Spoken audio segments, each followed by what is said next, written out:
Many of cold nights. So of course the talk of the town's been like, oh, the NBA's ratings are lower, and I'm like, I guess it's like my team happens to have the best record in the NBA, so my ratings ain't lower. I'm telling you that shit right now.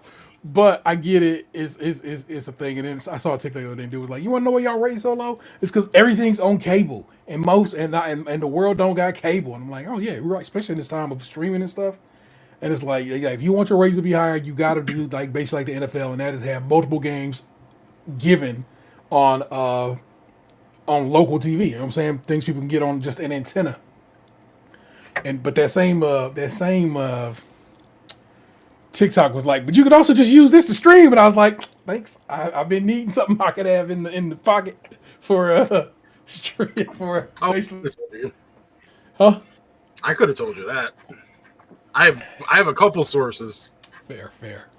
I will let you know my here. I'll put it in the chat in our chat, so you know when you can tell me, you can let me know if that's something you gets down with.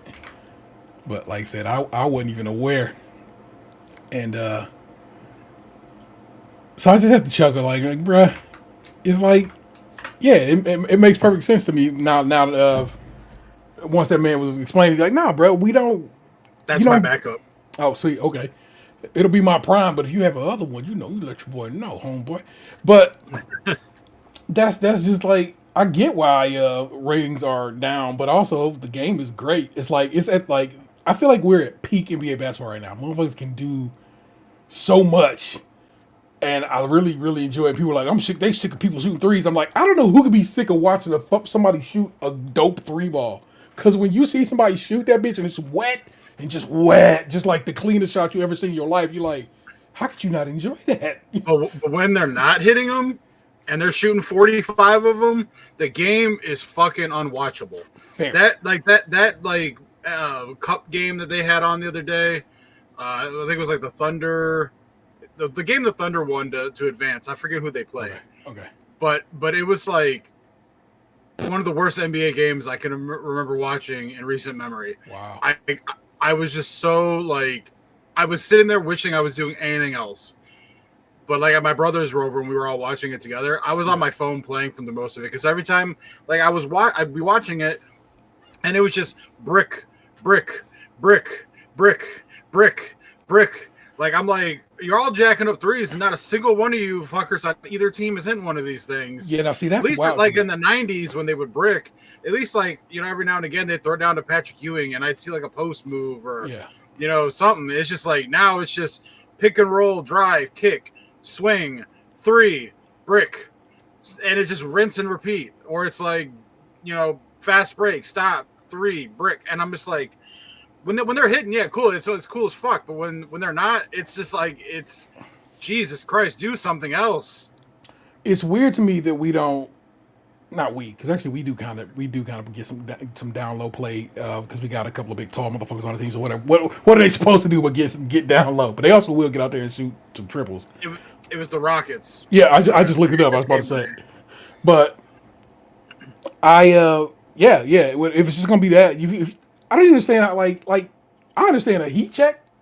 You know, throw something up and see if you're gonna make that bitch. You know what I'm saying? Sure, but if you're not, then we need to be playing inside and down low. Like what have we forgotten how the game is crafted? Like that part I don't like. You are correct. You know what I'm saying? Like, but I don't know, bro. It's magical when it go in. It's so dope. But you are right. If motherfuckers just shooting a bunch of air or just bricks, yeah, what's the point, man? So I don't know, man. Of course, I know exactly why. Again, the actual team I root for, not a team I have to root for because my team is awful, but the team I have rooted for since I lived in this state is doing amazing this season. Now they're gonna play a brand new, a new in-season tournament crown champ, Milwaukee Bucks tomorrow.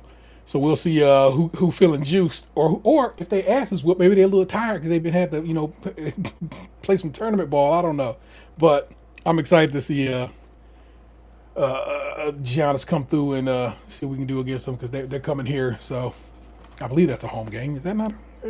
Yeah, it was a game that me and my brothers were considering going to, but tickets were really expensive when we looked a couple weeks ago.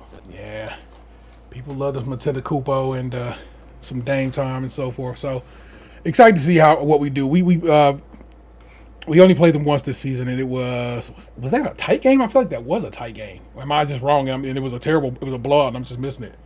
Did that game end up being tight? What the fuck happened with that damn? Let me go back and peek at the measure of that particular matchup. Cleveland Cavaliers. Bucks. Yeah, we back to back. We played back to back with the Bucks when we last played them, and we won both of them. One by 1 point, one by 2 points. So both tight games. So again, I know the Bucks are looking not as good as they should be. You know what I'm saying? But they're still the fucking Bucks. And what is that? 2 years removed from a championship, or 3 years? 3 years. 3 years from a championship. Because Bucks, it was the Nugs, and then it was Celtics. So. I love basketball. What can I tell you, people? The NFL has been just the NFL is fun. Has been fun in its own way this go around, but it's also been kind of like a lot of underperformers. People, you're like, man, these squads should be doing so much better than they are, and so that's been not as I don't know, as interesting to watch, but. Yeah, basketball is all good, but that's of course my team winning, so of course it's all good. Everything great when your squad up is out here doing the damn thing and winning games that they're supposed to win. You know what I'm saying? I don't know what it was with the Hawks that time, them 2 times, but what are you gonna do? So we accept it as it is. But let's get to it. Let me get you a show. I've been practicing these lyrics all for a while now. Let's see if I can get them done right. Let me get a little. Let me wet my whistle.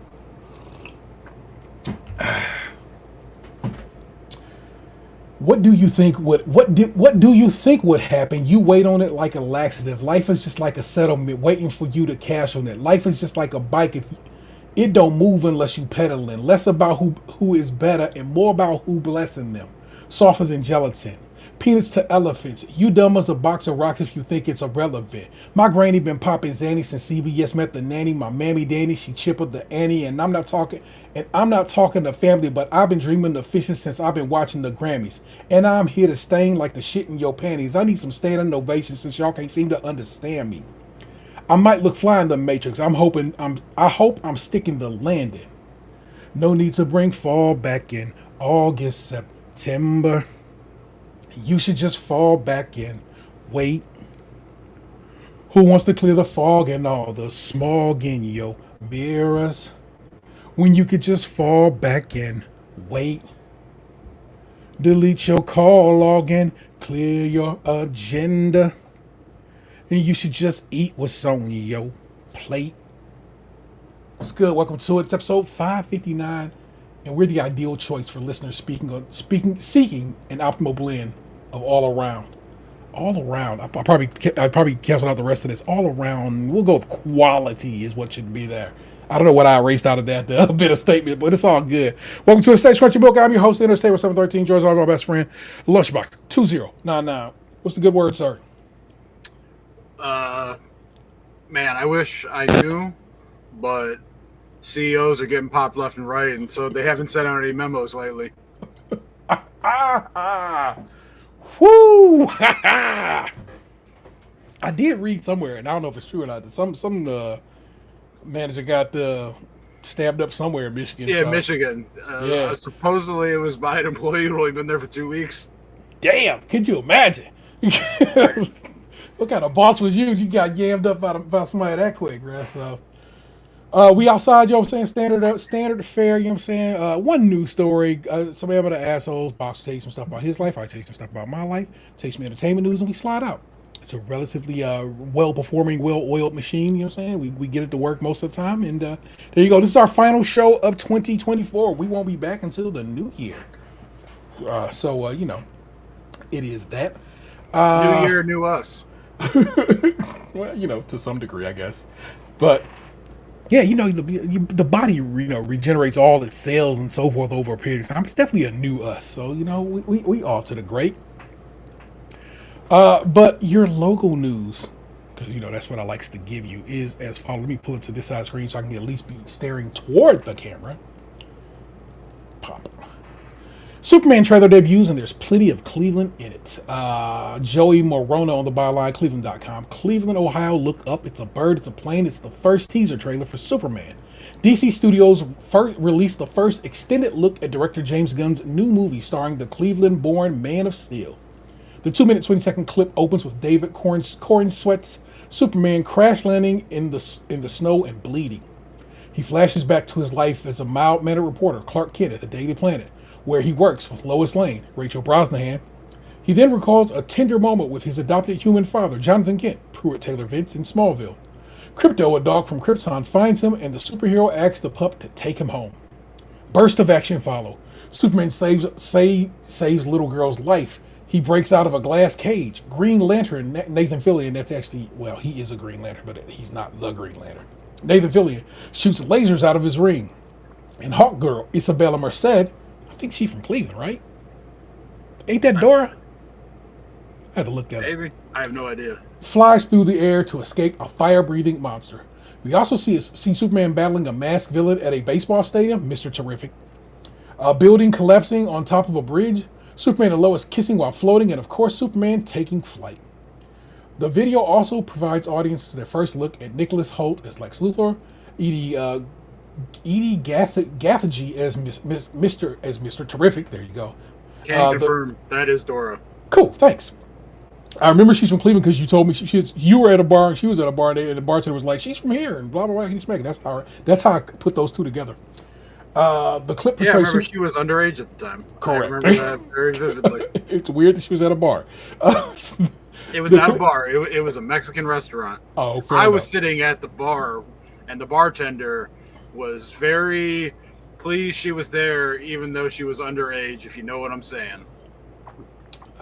So you was hanging with Drake. It's crazy. The clip portrays Superman as both a hero and a villain in the eyes of Metropolis citizens. We do have a battered Superman in the beginning, Gunn told media outlets including Variety. At a preview screening of the trailer, we had a preview of the trailer. Man, they're excited about this movie. This movie is about the basic kindness of human beings, and that it can be seen as uncool and under siege by some of the darker voices. It's under siege. Some of the darker voices are okay. There you go. Under siege. Some of the darker voices are some of the louder voices.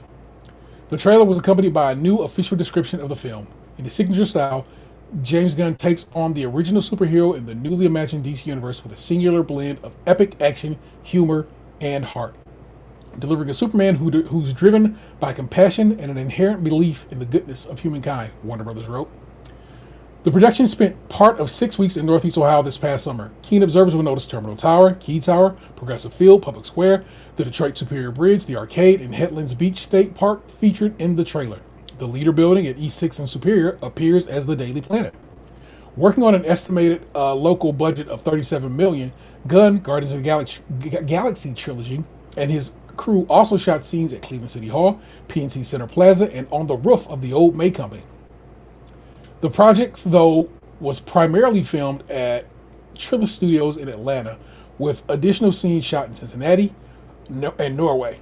The cast also includes Wendell Pierce as Perry White, Skylar Gisondo as Jimmy Olsen, Maria Gabriela de Faria as the engineer, Anthony Corrigan as Metamorpho, and Frank Grillo as Rick Flag Sr. Oh, so Rick Flag gonna be back. That's kind of cool. Oh yeah, because they fuck with Rick. James Gunn fucks with Rick Flag as a character and Frank Grillo as an actor. Superman was created by Cleveland natives Jerry Siegel and Joe Shuster in 1933, and the character made his comic book debut in Action Comics #1 in 1938. The superhero appeared in 10 feature films over the decades. Henry Cavill donned the red cape most recently in a post-credit scene in Black Adam in 2022. The newest Superman is set to soar into theaters July 11th, 2025. As if you didn't know, one, we in this house that is Steaks, Crunch, and Milk are fans of comic movies. I am not the largest DC fan, but I do appreciate Superman, and I do, of course, Batman. So, and I love James Gunn and what he brings to the DC cinematic universe. So I'm excited for this because I know it's going to be great. And here, it was filmed here. A good chunk of it was filmed here. So I'm excited about that. You know what they filmed in Cincinnati? There's a building in Cincinnati that already looks exactly like the Justice League. The Justice League was probably based on that building. I'm saying it's crazy how much that so I know that makes me believe that the Justice League will be in this movie, and I'm probably excited about that too. Nathan Fillion's character is a Green Lantern. He is Guy Gardner, I believe is the name of his Green Lantern. Guy Gardner. Yep. And he's a weird looking guy. He has a bowl cut, but he is a Green Lantern. Just the goofiest looking Green Lantern you ever want to see. He's not, your Hal Jordans or your John. Is it John Smith? Who's the other Green Lantern? That's a comic book franchise. John Stewart. Really familiar with. It's John Stewart. I was like, Smith. That's the Daily Show guy. No, but the black Green Lantern, his name is John Stewart. So, is he Jewish? I don't think so, but possible. The Black Israelites is a thing, so that's possible, right? Yeah. Are there a lot of black Jews? There are, and almost all of them, if I'm not mistaken, are of Ethiopian descent. If you know better, feel free to correct me. And I'm not saying there's so many black Jews, but there are indeed black Jews. So that's I don't think I've ever seen one that I'm aware of. Of course, because they live over there. You know what I'm saying?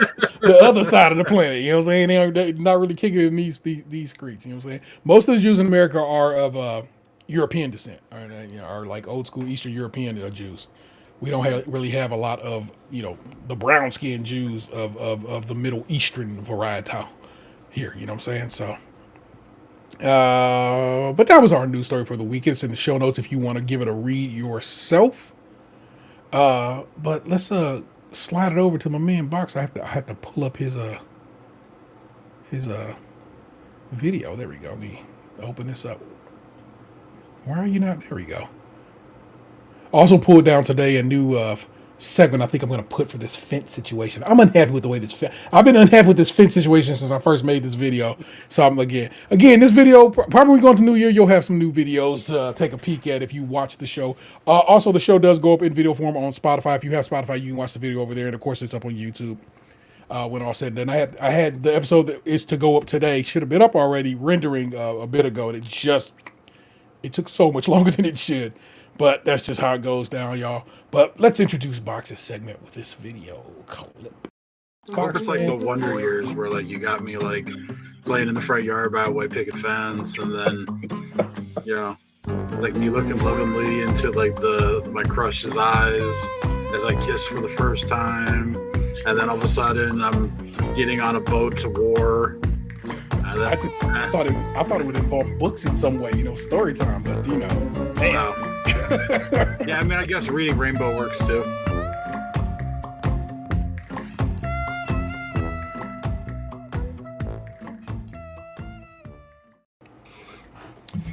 I just love it. I'm telling you, man. Every time you play that, I can't believe that's how I sound. You're never used to hearing yourself, like. And then you hear yourself, you're like, damn, that's how I talk. It's like when someone takes a picture of you and you're like, I can't believe I really look like that. It's how I felt when we were like taking pictures with my sister last week when she graduated. Yeah. I saw the playback, and I'm just like, oh my God. Dude, it's funny because I've been editing our voices now for ever. I'm very used to how I know how I sound. What I don't know, I guess, is my volume. Because it's been a lot of times lately, I will have said something. Last night, picking up meds from CVS. The woman asks, do you want a bag? I specifically say, no, I'm good. They already come in those little bags. I say it. My kid next to me says, I heard you say it. But sure as shit, she goes and put that shit in the bag and hands it to me anyway. And I'm like, am I not enunciating?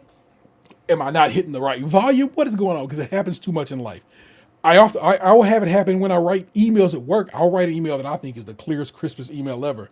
And people will be like, I don't understand. I'm like, what the fuck don't you understand? And then as I explain it to them, and then they are reading along with me, I'm like, oh, I'm like, was it not clear? Am I not? Drives me a little bit insane. Box, I hand the reins of the show over to you, sir. Storytime with Lunchbox, what's the word? So, as we talked about on the show before, I indulge from time to time in sports gambling after it was made legal here in Ohio. And this past Sunday, man, my biggest day to date. I'm just going to come out and say it. I won $4,500 on Sunday. I'm pretty pleased with myself. Now, how was this bet played out? Is this a parlay? Is this just whatever? How does this bet work? So this was actually a collection of bets. Okay. Now there was one main bet that I basically bet 5 times. Okay. I had it on ESPN Sportsbook, where like they were running like a parlay boost promo, and like it was like a max bet of $50. Mm-hmm. So I ran it on there. I had it on Bet365, where I had a $25 free bet that I had gotten from a promo they had going. They run promos like that all the time, where it's like if you bet like $50 on like a same game parlay or something, you'll get a $25 bonus bet back, and shit like that. I do it all the time. So I had a $25 free bet on there, and then I decided to run it on there with just $50 of my money, because they had like parlay escalator on there, like the more legs, like the higher you pay out or whatever. Mm-hmm. And then I ran it. So that was 3 instances of it so far. Then I ran it twice on BetMGM. The one was slightly less. So it was like one leg. It was a couple legs less than the other, but like the core elements were the same. And each one of those bets was a boosted parlay, and they were boosted for $20 each. So that was like the main bet. And then I had a couple of bets that were like player prop parlays that I ran that were boosted, like with same game parlay boosts. And so I actually had screenshotted them because somebody like had asked me about it. And so like the main bet that I won a good portion of that money on was it was an 8-leg parlay. Mm-hmm. I had Cincinnati money line, the Bengals. Now this is NFL. I had Kansas City beating the Browns.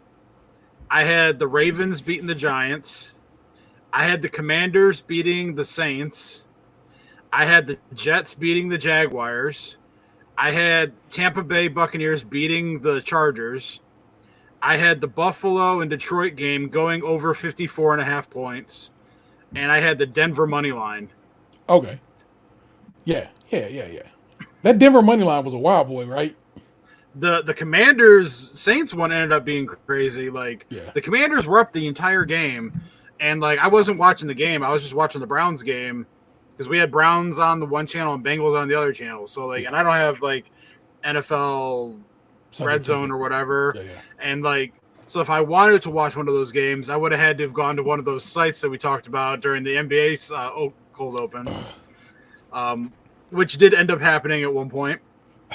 But so like I didn't know what fuckery had happened at the end of that Saints Commanders game until after the fact. Yeah. So I'm very thankful that they did not convert that 2-point conversion at the end of the game to win, because that would have cost me a good portion of my money. Okay. But other than that, like the Broncos Colts game was like the Broncos just like offense was just fucking up in the first half, I guess. Like the quarterback threw a bunch of interceptions.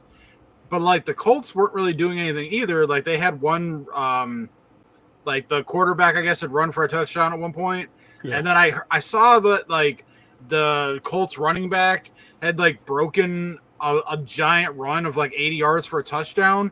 But I guess he dropped the ball before he crossed the goal line, and it went out of bounds for, like, a fumble or whatever. Jesus Christ. So that ended up costing the Colts a touchdown, which I didn't know about that until, like, a day after.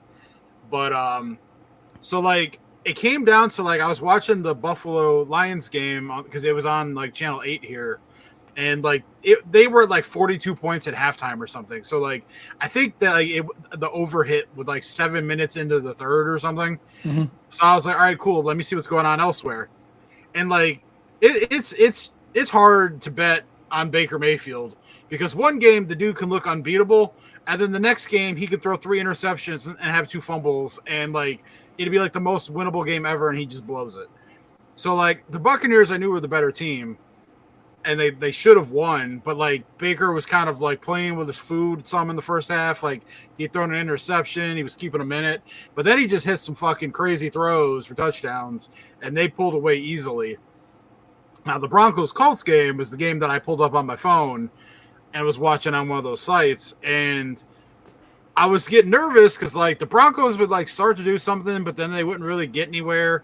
But then like the Colts weren't doing anything, so it was going back and forth. Like they were playing hot potato for a minute, and then like the Broncos broke through, I guess, with like a punt return and scored a touchdown to take the lead. Mm-hmm. And then like I was just like, oh my god, hold, because it was still like the entire fourth quarter to go. And then as soon as the Colts threw that pick 6, I was like, oh my god, I'm about to win this money. Because that was the last remaining bet, right? And basically, like the Buccaneers game hadn't ended yet, but it was basically over. They were up by like 23. Yeah. But the cool thing too about the Bet365 sportsbook is if you bet a money line for the NFL and your team goes up by 17 points, they automatically count the leg as a win. So even if somehow your team finds a way to lose, yeah, if they were up by 17 at any point, it's automatically they won. So like when the Broncos threw the touchdown to Cortland Sutton after the pick 6, they went up by 17. So I automatically won the bet on Bet365, both like the free bet one and the $50 one settled.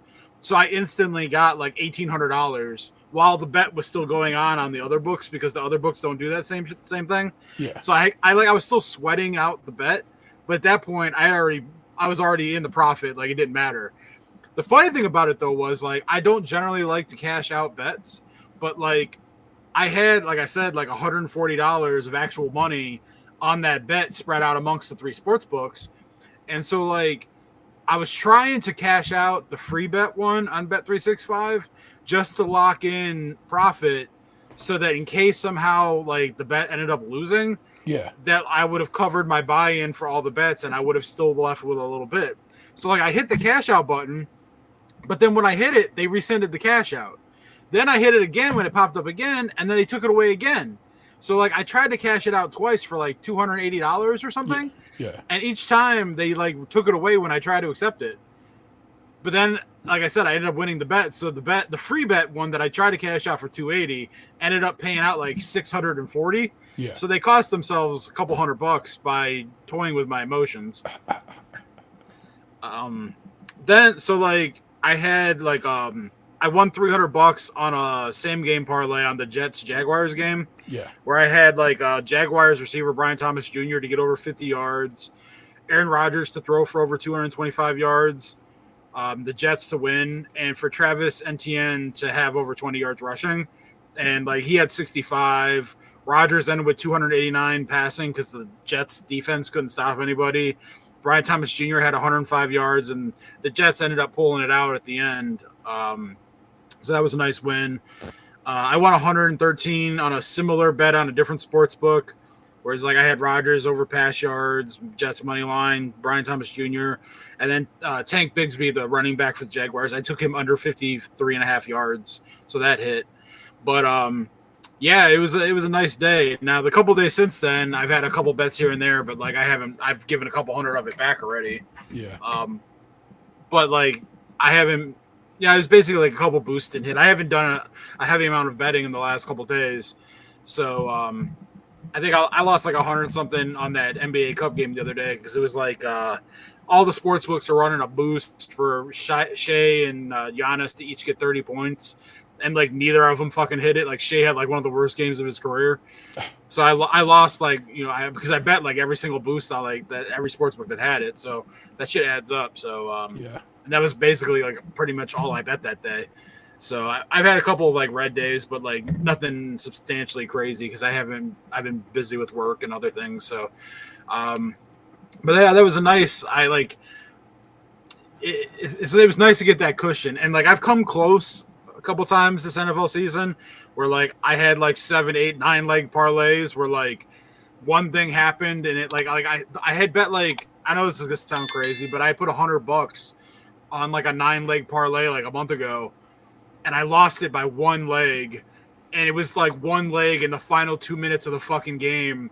Like the 49ers were winning, and like Nick Bosa got hurt, and Geno Smith ended up carrying the Seahawks down the field, and he ran in like a 20-yard touchdown with like 40 seconds left in the game for the Seahawks to beat the 49ers. Yeah, so it like blew that whole like parlay up. I would have won like $1,000. Yeah. I had like another one where I was like I got like 6 out of the 8. I don't do like I hadn't done that every like week of the season or anything. I've had a couple weeks where I did like 5, 6 leggers that like I hit, but they weren't like, you know, I didn't have a high bet on them and they weren't crazy long odds or whatever. But like I've come close on some of these like longer leg ones, and it was nice to finally hit. I almost doubled my bankroll. Like I started that day with $6,100 between all my sportsbook accounts, and when I ended that day, I was at 10.6K. Well done. So I was, yeah. Nice. You're over here. That's damn near. That's like investment money at that point. Well done. Yeah.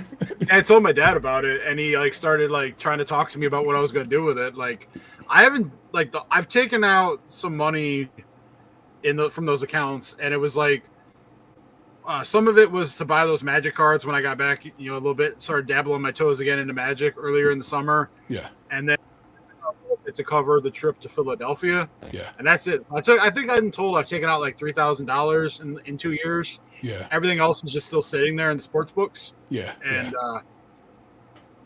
my goal, like at the start of legalized sports betting in Ohio, was to use it as a way to help pay my house off faster. And that's still my goal. Like if something comes up where I need to take the money out or recover something or whatever, like I would, you know, I'd prefer to not have to do that.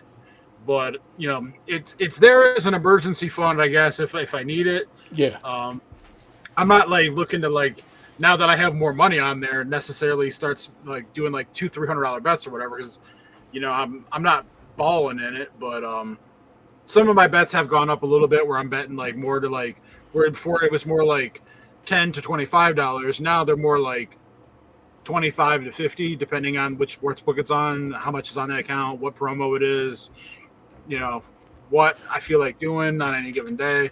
Yeah. Now if I go on a losing streak, and you know, I'll change up accordingly, but I very much would like to get to the point where like I can just like use this to pay my house off and live happily ever after. I hear that. That's real, especially going into anyway. Oh my gosh, that's extra dope, man. Family good? Everything good in that realm? Yeah, my sister graduated college on Friday. Yeah, she's now officially a doctor. Word. Yeah. Nice. But you know, like doctor can be many things. Like doctor matters. All right. So we gonna put some respect on that. Well, no, but like I mean, like I'm just trying to educate people here. Like people hear doctor and they immediately think like surgeon or like, you know, going to see the doctor for a checkup kind of thing. Like my sister is technically a doctor, but like she's a physical therapist doctor, not like you know, go get your blood pressure medication doctor. But she is somebody who can end up work for the Cavs. And that'd be great. She's not doing sports therapy. You need a separate license for that. What? Bullshit. Yeah, you need a different certification for that kind of thing. Like my buddy does do sports medicine. Like he works on Browns players, and he was telling me about, because I asked him if he had the in on or any information that I could pass along to my sister for a job. And you know, like I know he does sports medicine, so he was telling me that like in order to do sports medicine, plus that's not what she wants to do anyway. Fair. She wants to do like home health care or inpatient, outpatient. Like I think she's more interested in helping like elderly folks rather than like trying to fix someone's Achilles or something. Hey man, some people, elderly folks, Achilles must go from time to time. That's got to be a thing, right? You know what I mean? Like she's not like, oh, Nick Chubb, I'll fix your broken foot. Like it's she wants to be more like, oh, here, grandmama, Respect it. I love that for her. What's going on with the ladies, the new cats in the house? One of them was around here a little bit ago. I literally,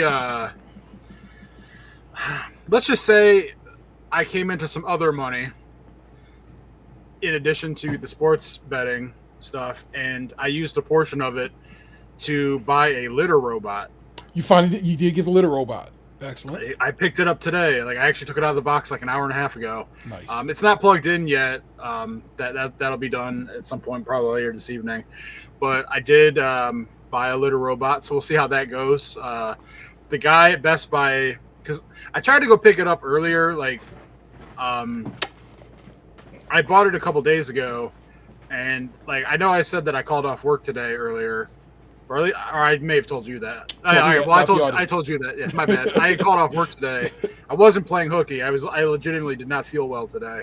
Yeah. And I did not want to call off today, but like I did not feel good. I called off and I slept until like almost noon. But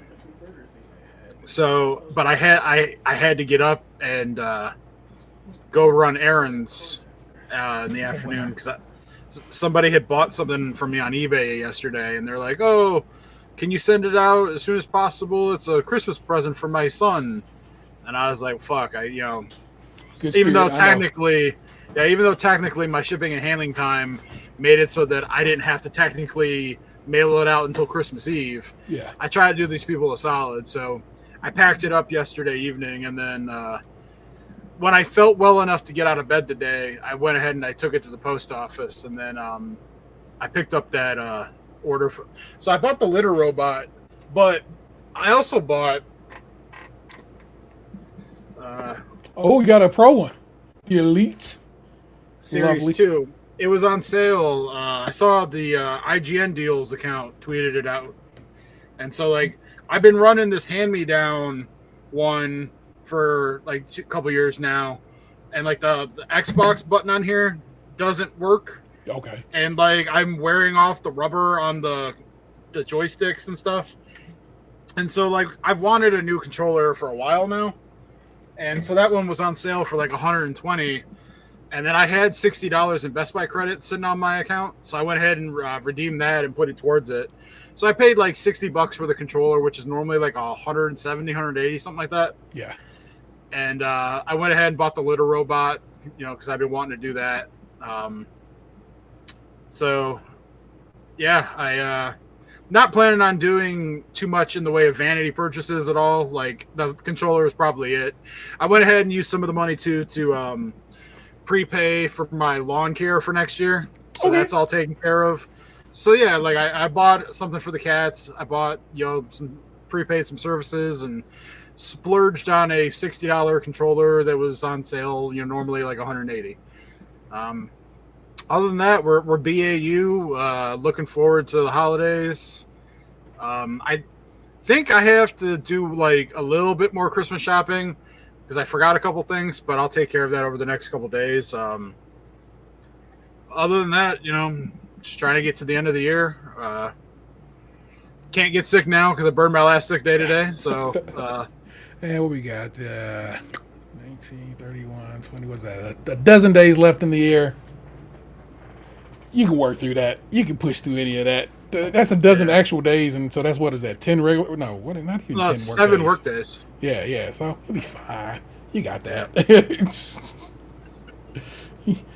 And then we refresh. Oh, have you seen the thing going around that basically is like how to maximize your days off, your PTO? Yeah, the video where they tell you like, oh, take this day and this day, and you end up with like a 4-day weekend here, a 5-day weekend here. Yada, I want you to know, yada.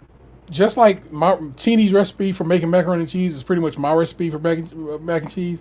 I have been doing this for days off for years now, and I mean, when they slid me Juneteenth, it was over for you bitches. It was even more money. So I already do that, and in fact, I already have Martin Luther King Day. Got Martin Luther King Day. Got President's Day. Couldn't get. It was basically you can only do some stuff right. They basically only can take days right now for Q1 off. But as soon as they let me get Q2, I'm getting Memorial Day. I'm getting Juneteenth. I'm getting the 4th of July. I'm always making it happen. I do the ones around. I do Labor Day and my birthday oftentimes will fall right around each other. So I do that one.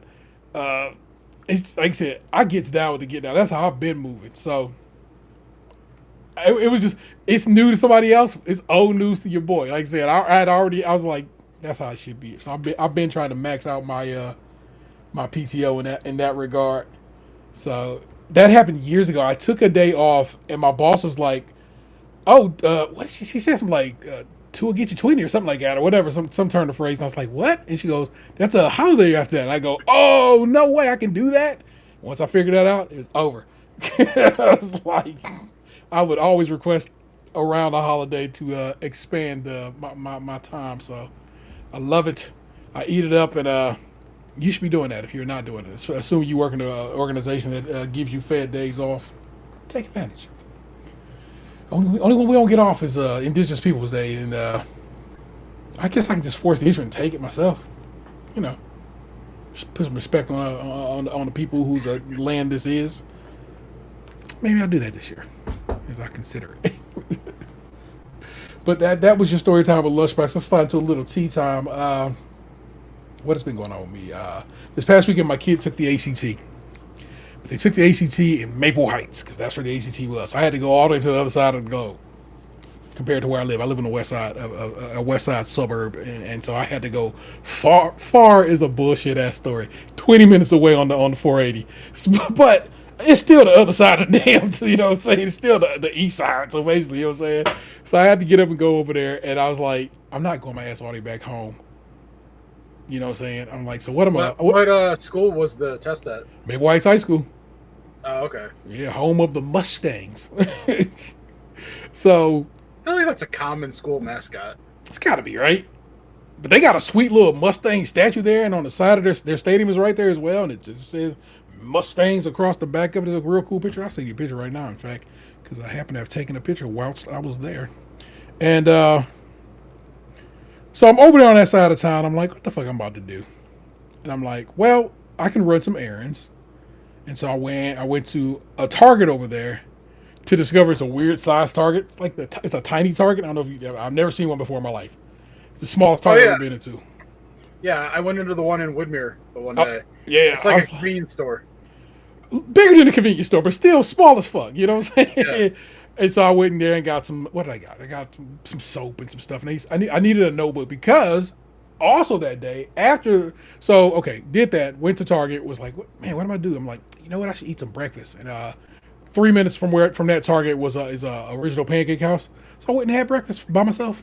And I know they were super salty having to give me a whole 4-top to myself, but it is what it is, people. I'm sorry. That's just how the table it rose. But also, I ate and was fine and left in due course. So I went and had breakfast by myself. Then I was like, let me see if I can find a car wash, because the sun was out that day, and my car was, of course, covered in salt. I'm glad I didn't get it washed, because next day it rained, and so I would have been upset. You know what I'm saying? So that all took care of itself. But then I was just like, just wasting time and moving about over there. And then finally I just was like, let me go. I went and parked it at the school because the kid was like, oh, that should be done by 12. And then like basically another 90 minutes passed. So the whole time I'm sitting there, I'm playing Monopoly. I'm just watching TikToks. I'm just grooving, sitting in the parking lot grooving with heating my back up. And so the whole point of it, with whatever, all that, eventually my kid came out, blah, blah, blah. Next step of the day was the LGBTQ community, what the heck is it called? Hold on, I want to give you a specific name of the place. The LGBT Center of Greater Cleveland was offering a legal clinic, as well as other things going on there for name change and gender marker change. And my kid is been wanting to get that done, especially trying to get that done before all this new stuff comes in here in the new year. So he went and did all that and got the paperwork of taken care of for that. I still got to go to the courthouse to get it done, but I'm excited that that process has started in earnest. Right now, we got a email out to an organization that does micro grants, so they might help us pay for it. It's not that it's super expensive, but you know what I'm saying, having somebody else fit the bill would be dope.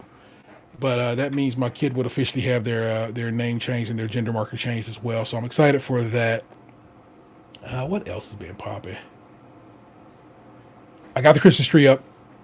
It's not the ornaments aren't on it, but the box is right here next to the tree. As you can see, we got it kind of festive behind me. You know what I'm saying? I got the house decorating, populate. We going down out here. So I've been getting the Christmas stuff up. I need to start getting things wrapped and so forth, so everything can be done by Christmas, because that's coming so much quicker than you believe it to be. And so I got to get that in and get that done. What else?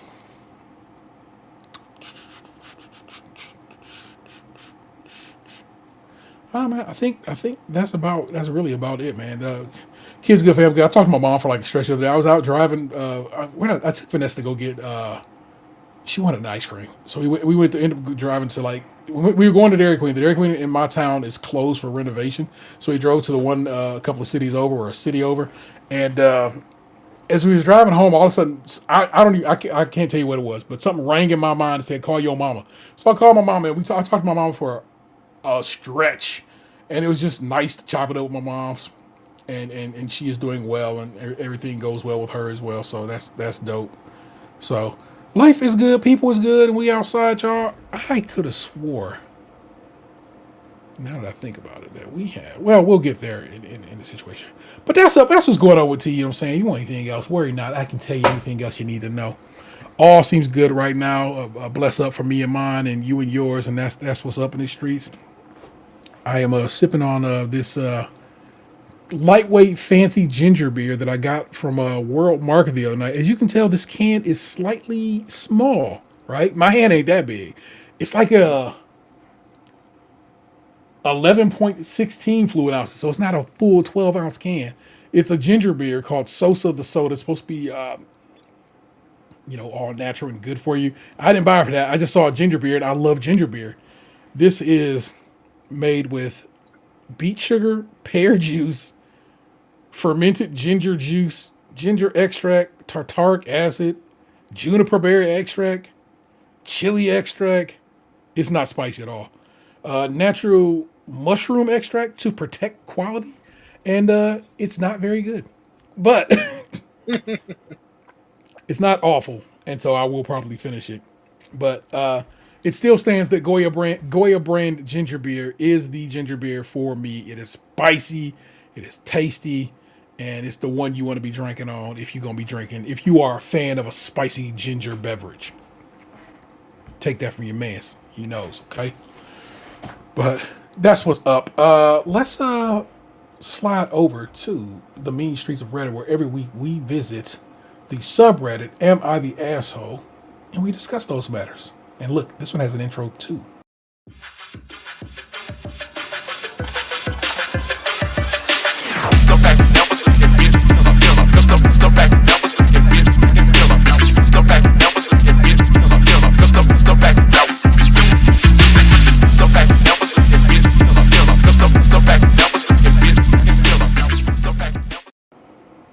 I like that one because I had to make that one by hand. The gut video part of it, no, that is whatever. But the Am I the Asshole with the glow in the dark peach? That's me. I did all that by manipulating things myself. So that's what's up, people.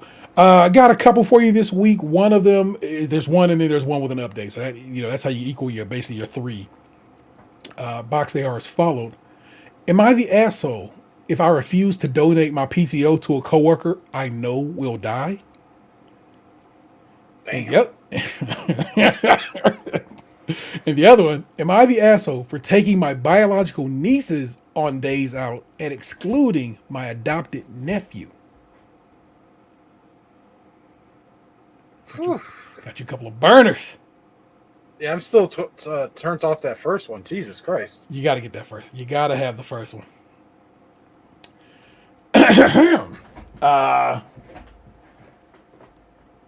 This is from user anti your opinion.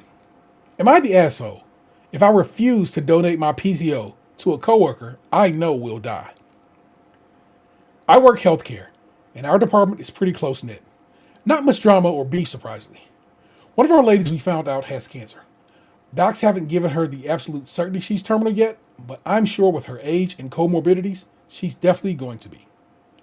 Everyone has been very supportive, but we all know where this is going. She and I aren't very fond of each other, but I'm entirely professional and have expressed my feelings of sadness for her situation. Forgive me. Many of the hospital staff, nearly everyone in our department, has donated paid leave for her to take time off and spend with her family. She uses hers regularly and has almost none apparently, and possibly received treatment except me. Okay, so this person, everybody else has donated, she has not, or they have not. I have no idea their gender. People have asked why I didn't, and I just don't want to. I feel like it's throwing it away for an outcome I'm all but certain will happen. I'm not saying it for any particular reason. People in her circle have started talking about how I'm not actually sympathetic to her situation and mumbling little things here and there. I usually just tell them straight up, it's a waste for me to give it to someone who I don't believe will give them more time to live. Just spend what time you have left with family and friends and be thankful for that. I'm unaware of her financial situation and frankly it doesn't concern me. Edit. My employer isn't making it known who donates. It's a group of people that started a sign-up sheet type thing for her, probably to be given to her later. Edit 2. We do have FMLA, but it's unpaid. You must burn through a certain amount of PTO days or have none before disability kicks in, and it's only about 60%, I believe. Short-term disability is indeed 6% pay, because this country's awful. Is this person an asshole? Based on the shit they're saying, yeah. Like not necessarily an attitude for not an asshole for not wanting to donate their PTO time, but they're an asshole for like basically saying, what's the point? They're gonna die anyway. Like, if this person's using the PTO for treatment and or spending time with their family, it would be a good use of the PTO knowing that they don't have a lot of time left. So, like, it's not that it would be a waste. Like, you're not obligated. I understand that. But, like, they're making it seem like they're just like, oh, fuck it. I'm just going to, like, use all these other people's vacation to go to, like, run errands at Walmart. Like, they're fucking dying of cancer. Like, why do you sound so cold and heartless when you're just like, it'd be a waste if I gave it to them anyway. They're going to die. What's the point? I got to tell you, Box, we just disagree here, man. It's just because it's sound and logic, and I don't like a system that says your coworker should donate their time to you. This system, at this place, you have the ability to just give us one more time. You could be cool, you could be better than cool, and be like, you know what? Let me take care of you. You've given so much to this organization over your years here. Blah blah blah. Yakety schmackety. We just gonna take care of you until you are gone. Because clearly it's a disease they all seem to know is not one you're going to make it out of. So this hospital as a whole could just be cool. And, of course, it's not going to be because that's the system that we work in and work under. Yeah, she is a bit brusque, a bit blunt, a little to the point. Again, I got to quit saying she because I don't know this person's gender. I'm assuming because healthcare is oftentimes, has a lot of women working in it. But, yeah, that is where I agree with you. That's kind of you're assholey in your response. There's a way you can be like, I can't donate my time, or I'm unwilling to donate my time, without saying that bitch gonna die anyway. Yeah, that's my whole point. Oh no, you're absolutely 1,000% correct there, sir. I agree with you in that regard. It is tone and how you say it and how you approach things. But the very ideal of it, the notion of it, oh no, I fully stand by that shit. You should not have to donate your time to anyone. And in fact, the organization is on some bullshit asking people to donate their time, their PTO. That's not something that should exist. Businesses are terrible in this country, which is why people be working place for 2 weeks and then stab somebody up. Because you can't just you can't just look out for this person in their last days as an organization. It costs you nothing. Pay it no mind. It's like, oh my God, it drives me insane. Let's take a peek at the comments here. These are a couple of glow-in-the-dark ones.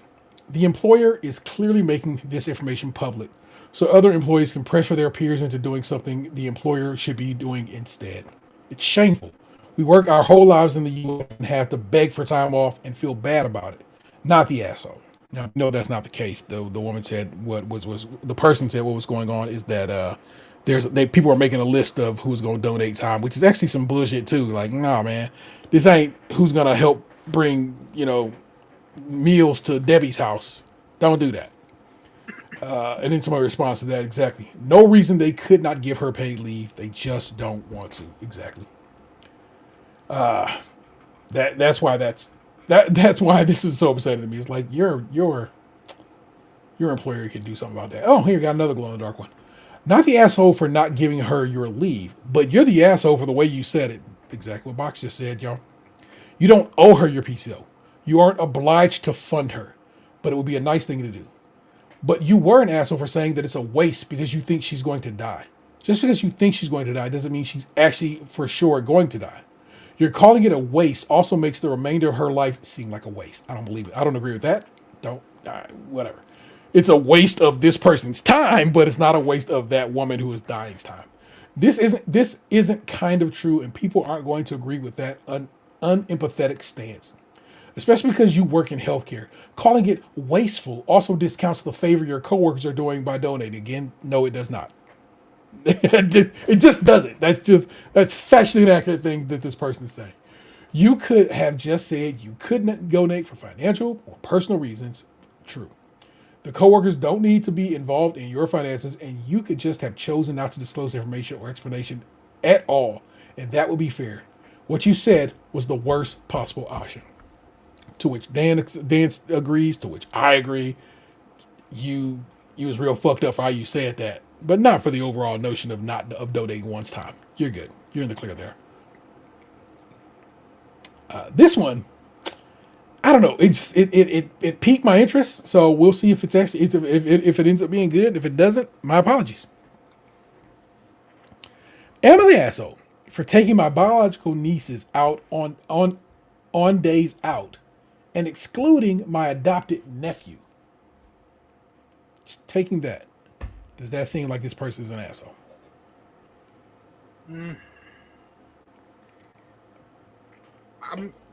Personal experience, I must say no. Okay. This is by Aunt in Agony. Throwaway. I, 42 female, have two nieces. Flo, 14. Ivy, 11, female. And a nephew, Ryan, 10 male. Through my bro, Tom, 46 male.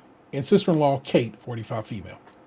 Flo and Ivy are biologically theirs, and they adopted Ryan 2 years ago after fostering him for 3 years. So he's been there since he was 5. I'm already starting to lean asshole now, because this child's been here for a very long while. I live locally to them. We are super close usually, and have my own daughter, Ava, 12 female, who my nieces are close to. Before foster care, Ryan's life was awful, and he has some behavioral and developmental issues. He struggles to sit through long things such as shows quietly, whether it be in the theater or the girls' plays / recitals. So the girls rarely have both parents supporting them. His behavior is sometimes pretty unpredictable, and he sometimes has pretty loud and physical meltdowns, so they have to be careful where they take him. As such, whenever me / hubby take Ava to the theater or other activities which Ryan wouldn't like, we bring the girls along too. Sometimes Tom and Kate pay for them, sometimes we do. We never ever brought Ryan out without his parents and sisters because he has really different interests to the girls. I don't feel confident in handling his behavior, and Flo and Ivy have expressed that they really value the Ryan free time. I've made extra effort to be there since then. Ryan's a great kid, but he needs a lot of attention, and my nieces need people who are 100% in their corner. Anyway, I'm taking the girls to a Christmas theme park in London on Friday. It's quite expensive. It's quite an expensive one. UK readers, if you know, you know. and I have the joy of footing the bill for all three. On Sunday, I got a call from Kate asking if Ryan could come with us Friday. He had seen adverts and heard the girls talking about it and wants to go. She offered to pay for whatever he did. I told Kate no, as I didn't know what he was like in crowds. She said he went 2 years ago and loved it, and his sisters were there to help him if he was struggling. I said that wasn't fair on them. I booked it as a girls' trip, and and it is supposed to be a treat, and I don't want it getting cut short, and I don't feel comfortable parentifying the girls. I know Tom's taking Ryan to London next week, so told Kate to book tickets on that day. But by that point, she wasn't listening. She criticized me for insinuating siblings caring for each other was parentifying me, and accused me of being ableist, as Ryan can't help his condition and shouldn't be excluded. As well as being biased against the kid I'm not related to, it got very fiery and ended with me saying, "Read the room. It's a girl's day," and her hanging up. Okay. Anyway, she went to the girls and said either they asked me for Ryan to come or they can't go. That's hoe shit. Flo texted me begging to not let him come and asking if they could still join us.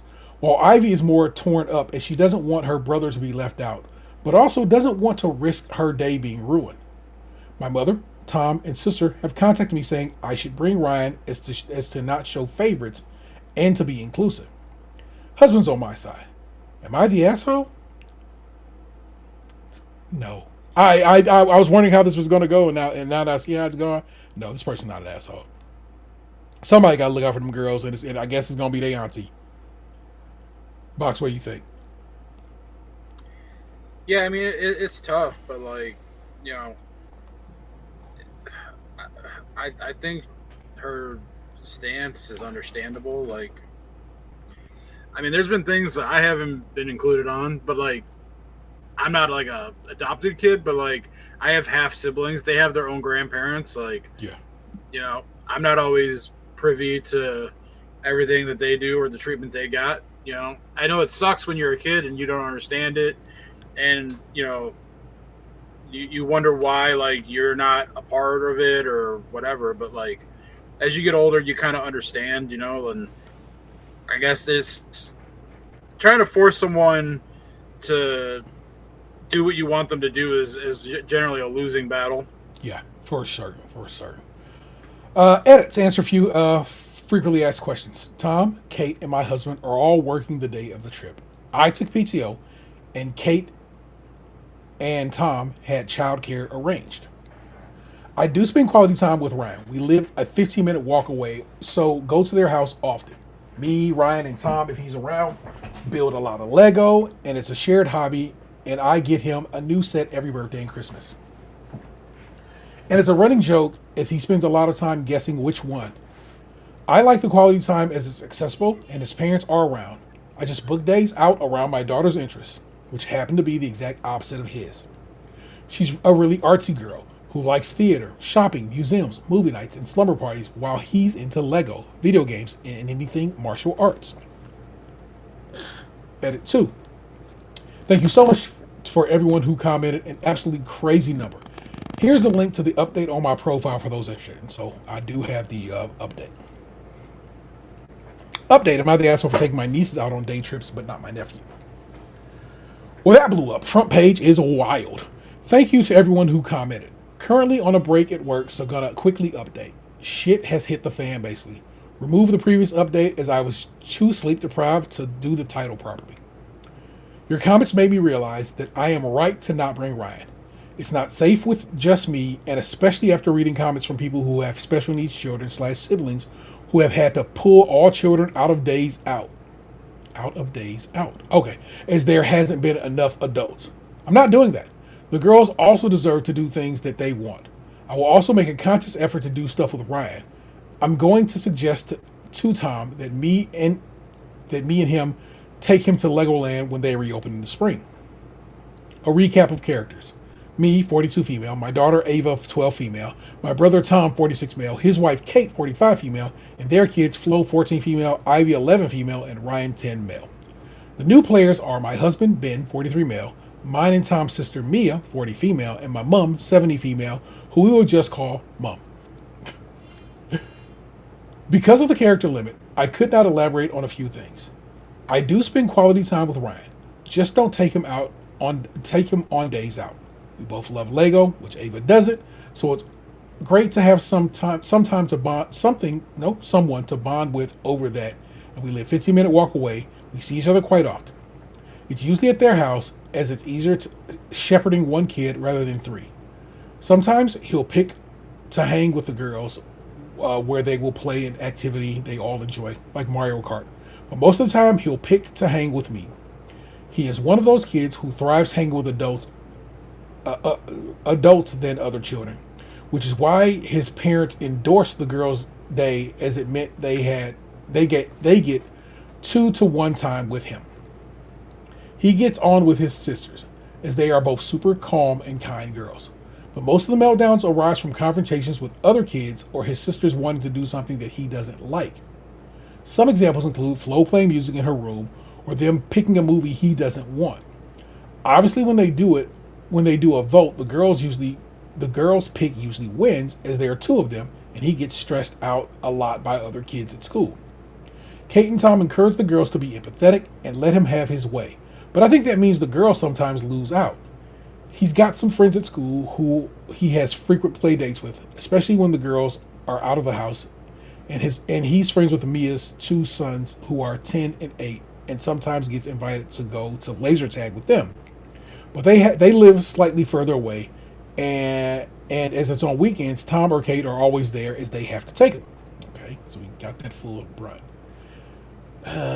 This is longer than I wanted to be. I'm not gonna lie to you. Let me just let's break it down. I'm pretty nervous about how my brother will react, especially to Flo talking to Ben, as I don't want to fight or her to get in trouble.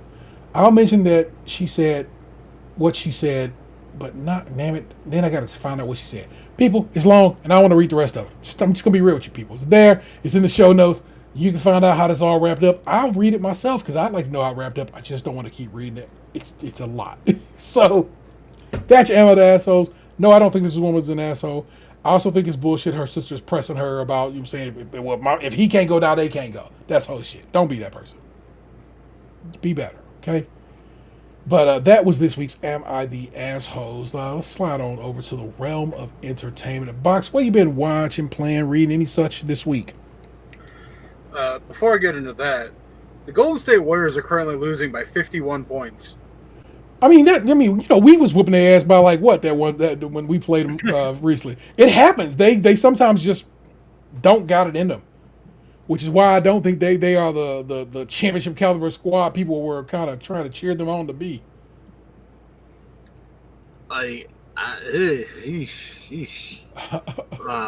Well, anyway, to get back to your question, I've been watching Bosch. I'm now on the 7th and final season of the original show. Okay. I watched the first 2 episodes of season 7 before we got on the show tonight. So I have 6 episodes left because season 7 apparently was only 8 episodes. I watched that movie that just came out with The Rock, Red One, because it's on Amazon. Mm-hmm. That's about it outside of sports. Okay. Call of Duty? I played for like an hour on Saturday. Okay. I played a little bit of Marvel Rivals last night. I'd forgotten about the game coming out. Like I remember, back in the summertime or something, I saw like a preview video for it. Yeah, they did. Then what is it? A demo preview event that they did. You could have played it for like about a week and a half during the summer. Mm. Yeah. Well, a lot of the people that play Call of Duty, Extreme Call of Duty, have jumped over to Marvel Rivals because Call of Duty is in such a bad state with hacking and cheaters and people like Call of Duty introduced like a rank system where you play rank matches for points and level up, like you go up a leaderboard and stuff. Yeah. Apparently, like a lot of the people who are famous streamers of the game are frustrated because hackers are either cheating in the game, or if they're cheating in the game and are going to lose, they DDoS the servers to crash the game so no one gets any credit. So it's becoming unplayable. and like a lot of them are leaving and going to other games like Marvel Rivals, which is becoming very popular. Yeah. So it's a free game. I installed it and played about 10 matches last night. I would imagine it's kind of like Fortnite meets League of Legends in a way, where like League of Legends, your characters, like you control lanes and you guys got like abilities, but it's more free world like Fortnite where you run around. And my initial take was the characters are very slow. Like there's no running, so like you're kind of like having to walk to get your thing, and then if you die and you go back to the spawn point, it takes a minute to get back to like in the action and shit. But the graphics on it are amazing. I did have some fun with it. I think I went like 7-2 or something in the matches I played, and I was playing with random ass people. But like each character's got its own set of abilities, and you know, like there's tanks and long range and like intermediate. Like it's like you're trying to like get a little squad that with diverse skills, and there's like it's kind of like if you played any other game like Call of Duty or Halo, where they'll have like domination, where like you're fighting the other team to control like a point on the map, and the longer you control it, the higher your score goes up until someone gets to the limit and wins. Okay. There was another mode where like there was like a Spider-Man vehicle, and the one team's trying to escort the vehicle to the end point, and the other team's trying to stop them or something before the timer runs out. So it was fun. Like I definitely would be open to playing it some more. Like I said, the graphics on it are beautiful.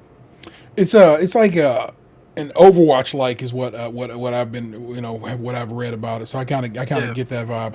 And like I said, free to play. So you know what I'm saying, if you don't cost you nothing, pay it no minds if you want to jump in and get down with that. I did give them $11 last night for their little like battle pass or whatever. Yeah. Because it had like when you bought like the souped up $11 version, you immediately got like this cool Black Panther skin and this Punisher skin where he's like wearing his like Thunderbolts outfit. Nice. And like the Black Panther one, he's got like this like fuzzy fur and shit. It looked pretty cool. I dig it, and I dig the idea of it. So I was telling about. I happen to be. I mean, so for the first time in a very long time, I'm playing 3 different games all at once. That's not normally how I get down. Normally, my brain won't even allow for it. So I'm playing a game called Nine Souls, Metroidvania style game. Pretty good, and I've been enjoying it. But then I ended up buying what a lot of people are calling one of their game of the years, Prince of Persia Lost Crown. Got it it was on a sale the other day for like $15, and I had $15 in Best Buy money, but they were like, because it's $15, you can't use your Best Buy money. You can't. You know what I'm saying? Basically, it didn't cost enough. But I was like, well, I want to have a cartridge because I like having cartridges on the Switch. But I'd love to play on the Xbox because it's going to be in 4K and I can get achievements. So I just bought 2 copies. So I got a 2-for-1 deal on it, and I was fine with that. You know what I'm saying? Because basically, like I said, I used my $15 Best Buy money and paid $15, and that's fine. So I bought two copies of the same game, and so I started on my Switch and was like, oh yeah, this is nice, but I don't really play my Switch handheld. I mean, I know you can, but it's never been how I play it. But I was like, let me throw it on the Xbox and install that disc, and I started playing it, and it's so gorgeous, box, and it plays so good. It's super sharp, and I'm just like, holy smokes. And so it pulled me off what had been my little Indiana Jones and the Great Circle addiction. But then the other night, I started back in Indiana Jones and was having a good time with Indiana Jones. And I got stuck somewhere, and I was like, let me go check something. And so I watched a walkthrough to see what I needed to do. And it turns out I had messed up something like even further back. So I just reloaded a save, went through and fixed what I had done wrong, and then I was right back into Indiana Jones. So now I'm kind of going back and forth between the two. I play Indiana Jones for some hours, and I'll get stuck somewhere, and I'm like, well, let me play a little bit of Prince of Persia, and it's such a good game. I understand why people are saying Prince of Persia. A lot of people are saying that's in their top 5 of game of the year discussion because it's that good. It looks that good. It plays that good. If you are it's another Metroidvania. It's another side-scroller Metroidvania. So if you're into that kind of game and understand what that means, you might get it. And also, like I said, it's everywhere selling it. Everybody's selling it for like $15, $20 tops. So it's a great price, great game. You should get it. They closed the studio down that made it because it didn't sell that great when it first came out, which absolutely stinks. Well, they didn't close it. They just absorbed them into different studios around the company. But that stinks because that's a good game, and I wish they would have been given the ability to make more and more stuff like it. Of course, I'm watching Shrinking. You know what it is. I love that show. I got 2 episodes left in this season, and it's such a good show. And I'm excited to. I hadn't watched this week's episode yet, but I'm very excited to get back to it. I also have not watched the most recent Silo, but I got that in the deck. What did I watch? I watched some of that movie, that Santa movie, the Satan movie. I fell asleep watching it. No disrespect to it. It got late and I fell asleep. It was a fine movie from what I saw of it so far. And so I get it, and I'm like, it's a pretty fun movie. It's over there on Paramount Plus if you want to watch that. Anything else? I'm trying to see if we watch anything else. And I'm going to try to get all my Christmas movies in over the next few days that I enjoy, like, Serendipity, Love Actually, The Holiday, all those type Christmas movies, Die Hard, and so forth and so on. All my different little Christmas movies. And I also kind of want to rewatch Hawkeye. Somebody pointed out how that all takes place at Christmas time, and I was like, that would be a nice little Christmas season kind of groove. So I'm probably going to go ahead and do that and give that a rewatch as well. Still listen to Kendrick Lamar's GNX because I still love it. But I finally had something shake me loose from it for at least a little bit. And that is Doechie's Alligator Bites Never Heal, which is considered a mixtape. I don't know what makes something a mixtape or an album in this day and age in music, because it's got 19 songs, and I'm saying it's all pretty good. But Charlie had recommended it when it first came out, and I'd given it just the most cursory listen and was like, yeah, I guess. But I saw that her Tiny Desk had come out, and I was like, I don't want to listen to her Tiny Desk and fall in love with the way she performs those songs on live without having first listened to the album that the Tiny Desk material would have come from. So I go and I start listening to it in the car this past Saturday. Immediately it has its hooks in me. It's like it's something that you want to listen to on good speakers and not just on your phone or in some, or it might be good in headphones. I don't usually listen to music in headphones, but I listen to it in the car and it's just like, it's so good. It's just a fantastic album. The lyrics I did earlier tonight are from a song called "Wait" by Doechii on that on that particular album. And so I listened to it, and I mean, listen to it again. And just like GNX, that's just how I listen to music in general. I listen to whole albums. And so I've been listening to it and just loving it. It's so good. And so then I'd listened to it for like 2 days straight over and over again. I was like, oh, now I feel like I can watch the Tiny Desk. Turns out the Tiny Desk is almost a perfect replica or recreation of the album. So it's so dope. Hey, my lady was in the chat room. Batman 2, Batman Begins is a Christmas movie. Batman Begins is a Christmas movie? I don't know if I agree with that. I just told you. I said your whole last name. I'm sorry. I'll edit out the show and whatever, but this live version, it got it. Sorry, babe. Batman. Oh, Batman 2. Batman Returns. The second one with Dan DeVito. Yes, that's a Christmas movie. That makes perfect sense to watch that at Christmas time. I'm picking up what you're putting down, dear. Thank you. My lady's in the chat, y'all. That's how it goes down. Let's see. What else? Oh, I forgot to mention something. Go on. Google Play, like the app store for Google. Yeah. Every week they do kind of like a where like you get the play points when you do in-app purchases and stuff. Every Friday they open up like a thing where you win like a free amount of play points. They started at some point recently doing where like they also do giveaways for like items. So instead of play points, you can win like something, like an actual like piece of merchandise. Yeah. And so like I did my play points thing last Friday. And I won. I didn't win play points. I won a fucking a Razer mouse, a Hello Kitty Razer mouse. Sick. I love it. It's not focusing, but I get you. I'm picking up what you're putting down. Yeah, it's Razor Orochi 2 version 2, Hello Kitty and Friends edition. Nice. And they literally are sending it to me for free. Like I didn't have to pay shipping or nothing. Like free. That is it's sick. worth like $80. I was about to say, did you already look it up on eBay? Oh, yeah. Instantly I did. Hello and like Kitty. the version I won's not even really on there. Like there are other versions on there.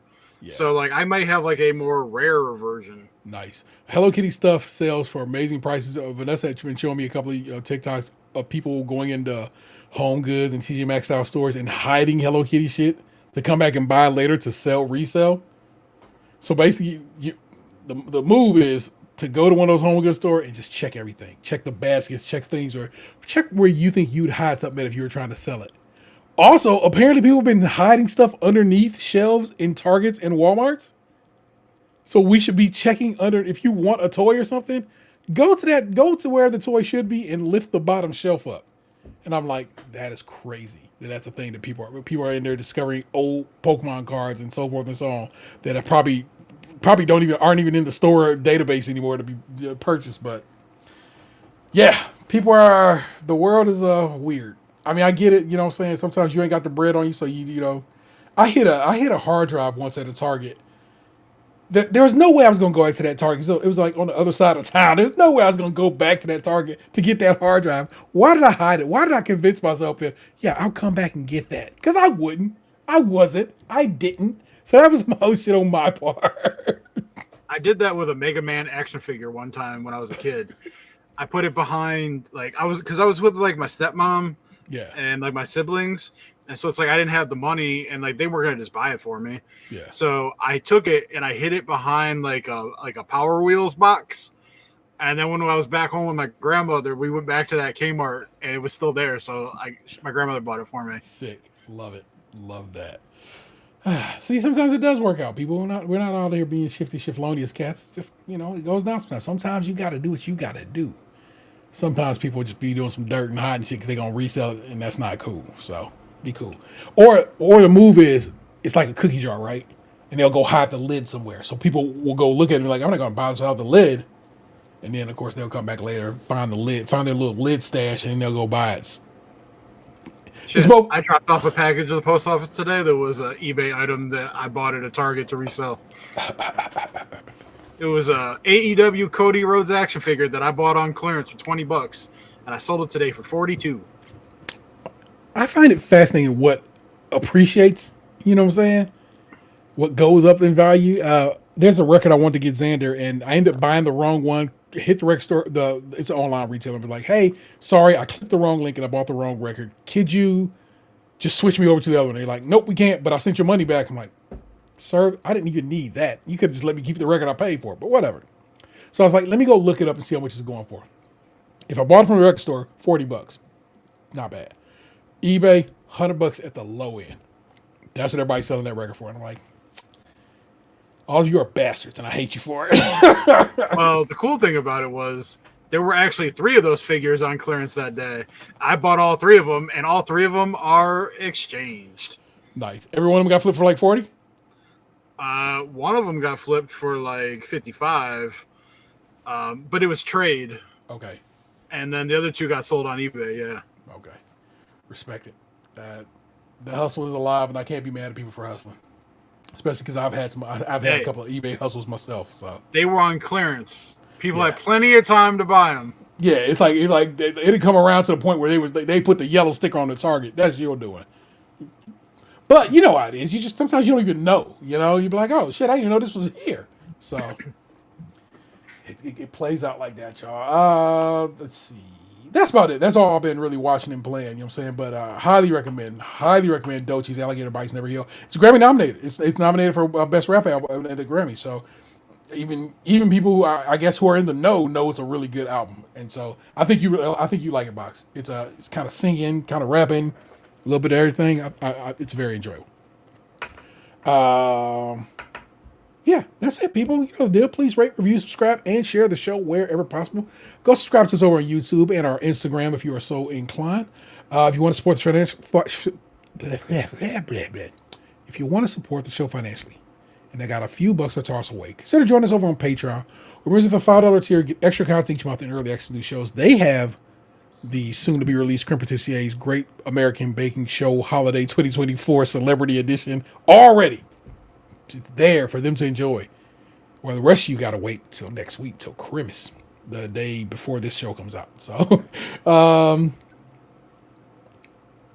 hey, we got merch. tpublic.com/user stays crunchy and milk, all one word. You can cop a shirt with any of our logos on it, a wallet, anything. TeePublic got everything. Basically, our logo is available to be put on whatever you want it to be. So enjoy, do that. Give us a call, 216-264-6311. That's 216-264-6311. We'd certainly love to hear from you. And to hear from you, we did. We got a little bit of a comment on the Spotify page. And that is from the big homie Carrie, who said, "Oh shit, y'all got the video cracking. Nice." Thanks, Carrie. Indeed, we do have the video cracking.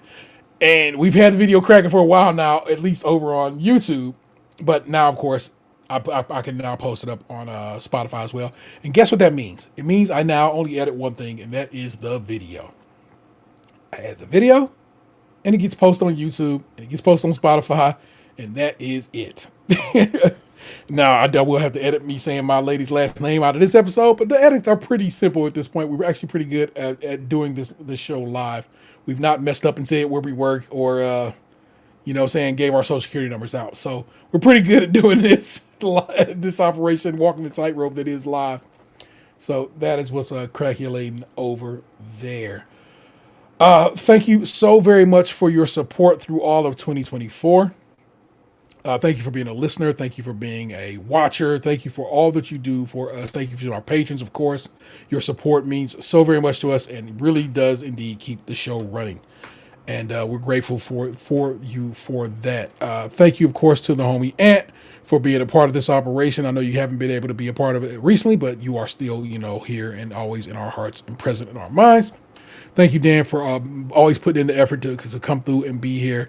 And if you can't be here, give me like weeks notice, so I always know what I need to do in advance. So it's never no Dan say, it's more me not showing up than Dan not showing up. People, Dan is always ready to go, unless, like I said, he has given me like many weeks notice to be like, I won't be here on these days in this month. So respect you for that, sir. Thank you for always doing that. Thank you for being the homie and, of course, a great podcast partner. Next year is what? 12th year? Dozen years? Is that a dozen years? Is that how the math works? Yeah. So a dozen. You know what I'm saying? Dirty dozen. Naughty rotten rhymers. Curse that you play is worse than Marty Schottenheimer. That'll be fun. 2025. I'm looking forward to it. A lot of stuff goes down 2025. Your boy hits a big old number, big old age. And my kid graduates high school and goes to college. Oh yeah, we all hit numbers next year. The fives got us. We out here, people. So we will figure all out what that all means. Yeah. And my buddy at bowling on Monday was just like asking me where I'd want to go for a trip next year. I know it seems weird. I know, and we just talked about last week. Ireland, man. I just don't know why it's on my heart, but it is. And so we'll see what we can do. But that seems to be where I don't know. I learned about that we got a direct flight there from here, and I'm like, that's even. Look, man, to not have to be bothered of going like, okay, fly to New York or fly to Atlanta or whatever else, to just direct out of here, and then next time I wake up I'd be there. Come on, man, that's cold blooded. So it's on my heart, it's on my mind for a reason, and I know it's there for a reason. So we'll see how that works out. Go kicking in Dublin. I am, of course, the internet's Tay-Rail 713. Don't make me push you into traffic. We will do this again next time. Peace to the gods. We out. What happened to your ass? It used to be beautiful.